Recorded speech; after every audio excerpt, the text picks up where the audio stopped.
হঠাৎ বিনোদন জগৎ থেকে সরে দাঁড়ানোর সিদ্ধান্ত নিলেন জনপ্রিয় বলিউড গায়িকা নেহা কাক্কর। সোমবার নিজের ব্যক্তিগত ও পেশাগত সমস্ত প্রতিশ্রুতি থেকে বিরতি নেওয়ার কথা ঘোষণা করেছেন তিনি। গায়িকার এই আকস্মিক সিদ্ধান্তে রীতিমতো স্তম্ভিত তার অনুরাগীরা। সম্প্রতি ইনস্টাগ্রাম স্টোরিতে একটি নোট শেয়ার করে নেহা লেখেন, দায়িত্ব, সম্পর্ক, কাজ এবং এই মুহূর্তে আমি যা যা ভাবতে পারি সবকিছু থেকে বিরতি নেওয়ার সময় এসেছে। আমি আর ফিরে আসবো কিনা তা নিয়ে নিশ্চিত নই, ধন্যবাদ। একই সঙ্গে পাপ্পারাজি ও ভক্তদের কাছে বিশেষ অনুরোধ জানিয়েছেন গায়িকা। তিনি লিখেছেন, আমি অনুরোধ করছি আমাকে দয়া করে ক্যামেরাবন্দি করবেন না। আশা করি আপনারা আমার গোপনীয়তাকে সম্মান করবেন এবং আমাকে এই পৃথিবীতে স্থায়ীভাবে বাঁচতে দেবেন।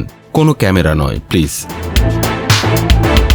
আমার মানসিক শান্তির জন্য এতটুকু আপনাদের কাছে আমার চাওয়া। হঠাৎ কেন এমন চরম সিদ্ধান্ত নিলেন নেহা, সেই বিষয়ে বিস্তারিত কিছুই জানাননি তিনি। কোনো ব্যক্তিগত সংকট নাকি কাজের চাপ, কি কারণে তিনি আর ফিরবেন কিনা এমন সংশয় প্রকাশ করলেন তা নিয়ে শুরু হয়েছে জোর কল্পনা। নেহা কাক্কর বলিউড প্লেব্যাক গায়ক টনি কাক্কর ও সোনু কাক্করের ছোট বোন। খুব অল্প বয়স থেকেই ধর্মীয় অনুষ্ঠানে গান গেয়ে তার সঙ্গীত জীবনের শুরু।